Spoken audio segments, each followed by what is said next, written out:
여러분 안녕하세요. 해양환경강사 박문수입니다.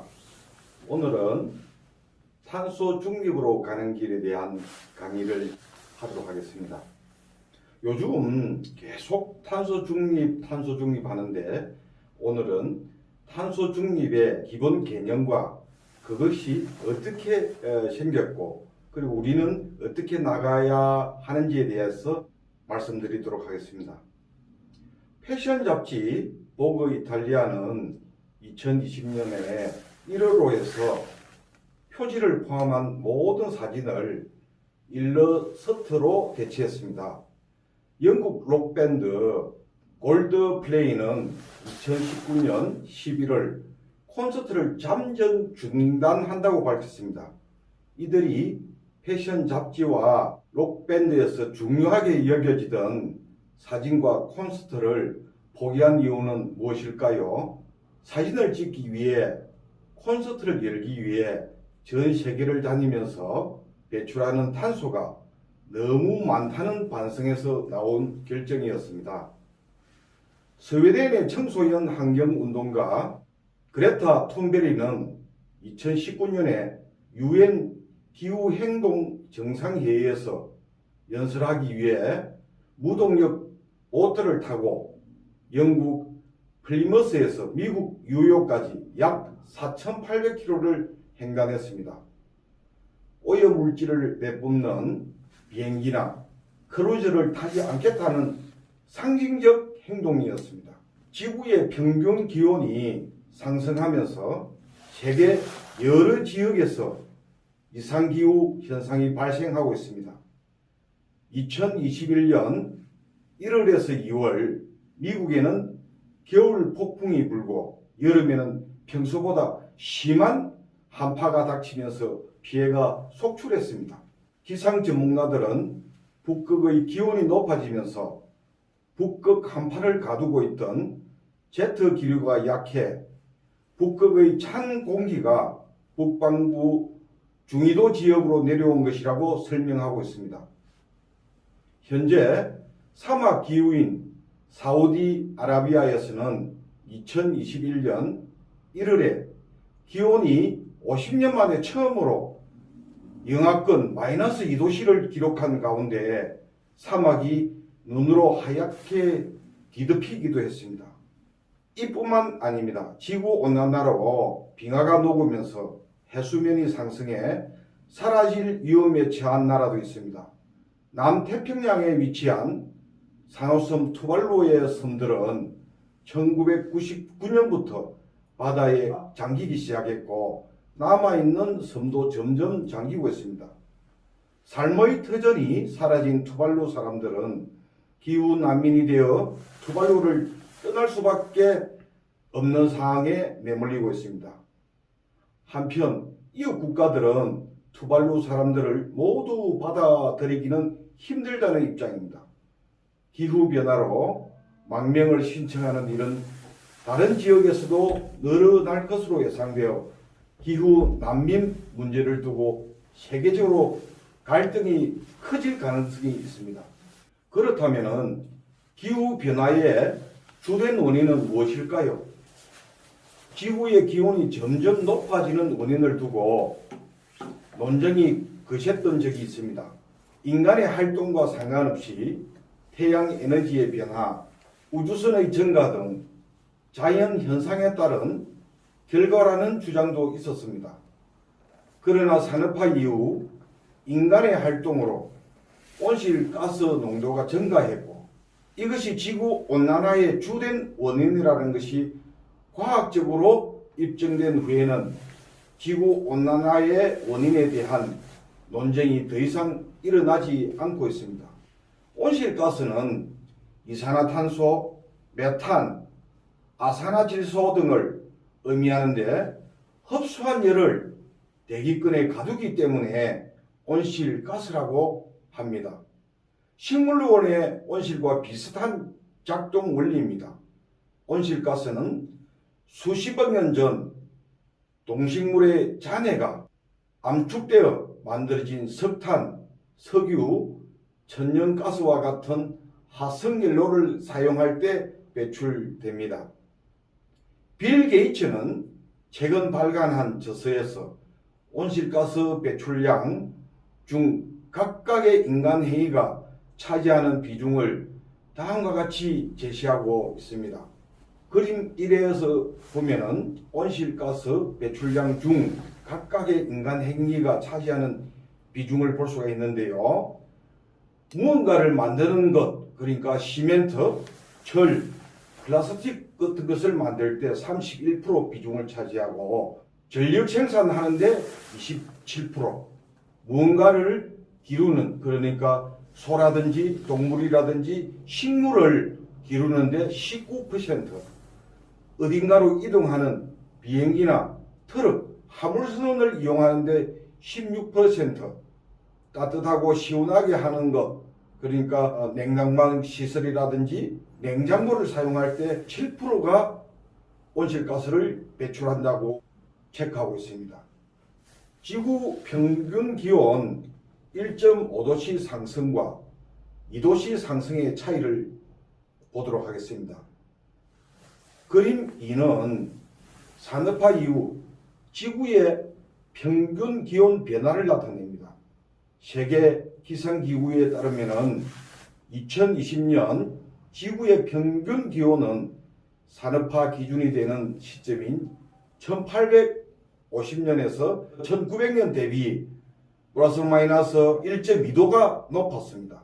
2018년 10월 우리나라 인천 송도에서 열린 제48차 기후변화에 관한 정부간 패널 IPCC죠. Intergovernment Panel Climate Change라는 그런 의미가 있는 IPCC 총회에서 채택된 지구온난화 1.5도씨 특별 보고서는 산업화 이후 지구의 평균 기온이 1.5도씨 상승할 때와 2도씨 상승할 때 지구가 겪을 변화를 과학적으로 증명해 주목을 받았습니다. 보고서는 지구의 평균 기온 상승폭을 1.5도씨로 제한할 경우 2100년을 기준으로 해수면 상승폭이 2도씨로 제한할 때보다 10cm 더 낮아지며 이로 인해 1000만 명이 해수면 상승 위험에서 벗어날 수 있다고 밝혔습니다. 또한 평균 기온이 2도씨 상승할 때는 여름철 북극 해빙이 10년에 한 번 완전히 소멸하지만 1.5도씨로 제한할 때는 그 빈도가 100년에 한 번으로 줄어든다고 예측했습니다. 물론 1.5도씨 상승도 안심할 사항은 아니라고 보고서는 강조하고 있습니다. 표에서 보면은 전 지구 평균 기온 1.5도씨 상승과 2도씨 상승에 대한 영향을 비교할 수 있는데요. 1.5도씨 상승할 때는 생태계 및 인간관계에 있어 갖고 상당히 높은 위험 정도인데 2도씨가 상승하면은 매우 높은 위험 상태에 놓이게 됩니다. 만약에 중위도 폭염일 온도가 3도씨 상승을 하게 되면은 4도씨 중위도는 4도씨가 상승한다는 말이죠. 고위도 한파일 온도는 4.5도씨가 상승하고 2도씨가 상승하면 6도씨가 상승한다는 것입니다. 산호 소멸에서 보면은 70에서 90%가 사라질 위험이 있고 2도씨가 상승하게 되면은 바다의 산호는 99% 이상이 소멸됨으로 해서 완전히 소멸된다고 볼 수 있는 것입니다. 대규모 기상이변의 위험으로 보면은 해수 온도가 1.5도씨 상승할 경우에 중간 위험 정도인데 2도씨 상승하게 되면은 중간 아주 높은 위험에 빠지게 되고 해수면 상승은 1.5도씨 상승하게 되면은 0.77m, 반면에 2도씨 상승하게 되면은 0.93m, 완전히 1m에 가까이 가게 됩니다. 북극 해변 원전 소멸 빈도도 1.5도씨 상승일 때는 100년에 한 번 정도인데 2도씨 상승하게 되면은 10년에 한 번 이렇게 소멸 빈도가 생기게 됩니다. 그러니까 0.5도 상승 차이가 엄청나다는 것을 이 보고서에서 우리는 알 수가 있습니다. 보고서는 현재의 속도로 지구 온난화가 지속되면 2030년에서 2052년 평균 기온 상승폭은 1.5도씨를 초과한다고 밝혔습니다. 이와 함께 2100년까지 지구 평균 기온 상승폭은 1.5도씨 이내로 제한하기 위해서는 전 지구적으로 2030년까지 온실가스 배출량을 2010년 대비 45% 이상 감축해야 하고 2050년경에는 탄소 중립을 달성해야 한다는 목표를 제시했습니다. 온실가스 배출을 막기 위한 노력을 IPCC를 중심으로 해왔었습니다. 그렇다면 지구가 이런 상태에 이를 때까지 우리는 그리고 세계는 무엇을 하고 있었을까요? 기후변화의 심각성을 일찍 깨달은 환경단체들은 오래전부터 각 정부와 기업들의 강력한 대책을 촉구해 왔습니다. 개인과 환경단체의 노력만으로는 위기를 극복할 수 없다는 인식이 점차 공감대를 형성해 나갔고 세계 각국 정부도 가만히 손을 놓고 있지는 않았습니다. 온실가스 배출을 제한해 기후변화에 대응하기 위한 목표로 1992년 UN 기후변화협약에 동의한 것이 대표적입니다. 우리나라는 1993년에 세계 47번째로 가입했습니다. UN 기후변화협약에 두드러진 시도 몇 가지를 알아보도록 하겠습니다. 우선 1997년 일본 교토에서 열린 제3차 당사국 총회에서 교토 의정서가 채택된 것을 들 수 있습니다. 이 교토 의정서에서 기후변화에 막대한 영향을 미치는 6개 온실가스를 구분하고 온실가스 감축 목표치를 설정을 하였거든요. 그 온실가스 6개가 무엇이냐면은 이산화탄소, 메탄, 아산화질소, 수소, 불화탄소, 과불화탄소, 육불화학을 정했거든요. 온실가스 감축 목표치를 설정한 뒤 선진국 38개국에 감축 의무를 부여했습니다. 국가들은 2008년에서 2012년을 1차 감축 공약 기간으로 정해 온실가스 전체 배출량을 1990년 수준보다 평균 5.2% 감축하기로 약속했습니다. 그러나 선진국들은 화석 연료를 계속 사용하는 것이 자국의 산업에 유리하다는 이유로 감축 이행 약속을 지키지 않았습니다. 준비되지 않은 상태에서 온실가스 배출을 억제하는 정책을 펼치면 타격을 입는 기업들이 생기고 기업들이 타격을 입으면 고용시장, 나아가 경제 전체에 부정적 영향을 줄 수 있다는 우려가 감축 목표를 지키기가 쉽지 않았다는 것입니다. 교토 의정서에 합의된 기후변화 해결책 중 하나로 탄소 배출권 거래제를 들 수 있습니다. 탄소 배출권 거래제는 현재 EU 즉 유럽연합, 스위스, 뉴질랜드 등에서 시행되고 있습니다.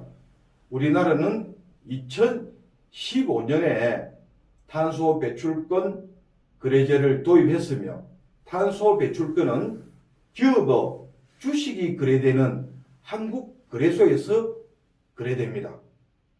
한편 2015년 프랑스 파리에서 열린 제21차 UN 기후변화 협약 당사국 총회에서 체결된 협정도 상당히 의미가 있습니다. 이를 파리기후 변화 협약이라고 합니다. 파리 협정 이전에는 온실가스를 어느 나라가 더 많이 감축해야 하는지를 두고 해답 없는 논쟁이 상당히 심했었습니다. 선진국들은 산업화가 한창 진행 중인 개발도상국의 책임을 물었고, 개발도상국들은 산업화를 먼저 이룬 선진국의 책임이 더 크다고 주장했습니다. 그러나 파리 협정에서는 선진국과 개발도상국 구분 없이 197개 회원국 모두가 자국이 스스로 정한 방식에 따라 2020년부터 의무적으로 온실가스 배출 감축을 시행한다는 합의를 이루어냈습니다. 파리 협정에서 인류 생존을 위한 탄소 중립에 대한 선언을 했거든요.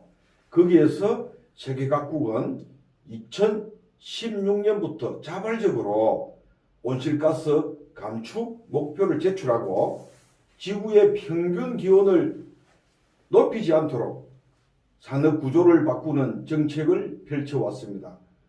그리고 IPCC 지구온난화 1.5도씨 특별보고서에 제시된 대로 2050년까지 탄소 중립을 달성한다는 목표를 세우고 구체적인 전략과 방법을 발표하는 국가들이 늘어나고 있습니다.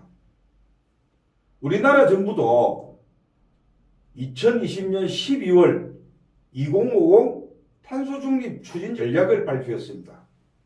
2020년 12월 기준으로 뉴질랜드, 덴마크, 스웨덴, 영국, 프랑스, 헝가리 등 6개국이 탄소중립을 법으로 정해놓았습니다. 유럽 연합과 중국, 일본 등도 탄소중립 목표를 동시에 선언했습니다.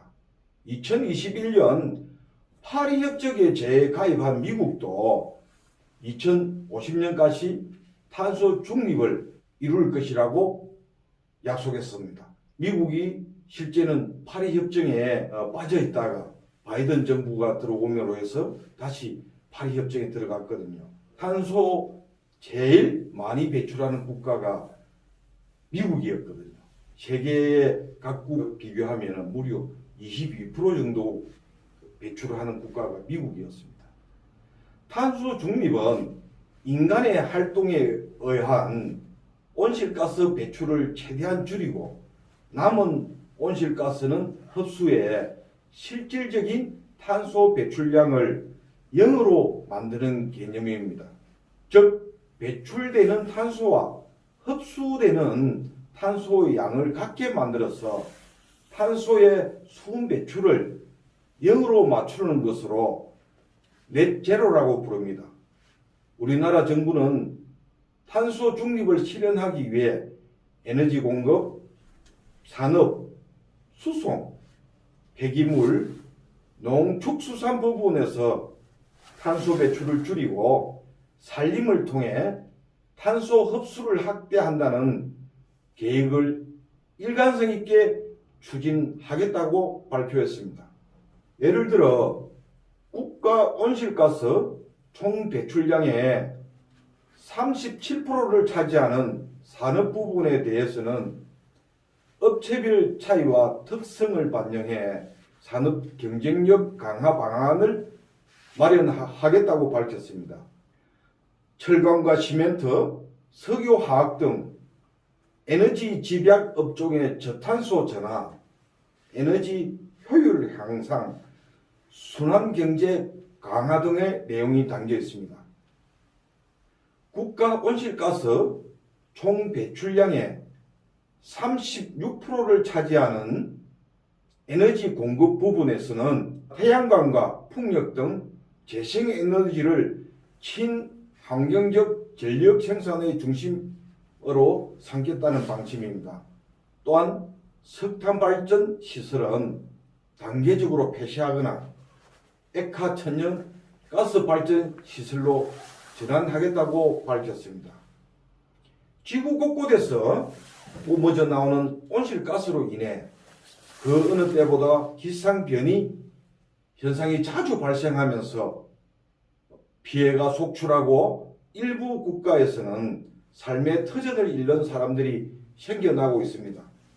피해는 한 국가에만 국한되지 않고 몇몇 국가만의 힘으로 기후변화를 극복하기란 불가능합니다. 국제협력과 연대를 통해서만 기후변화로 인한 피해를 줄여나갈 수 있다는 이유가 여기에 있습니다. 미래 세대에게 건강한 지구를 물려주기 위한 세계 시민의 참여와 실천이 그 어느 때보다 절실한 시기입니다.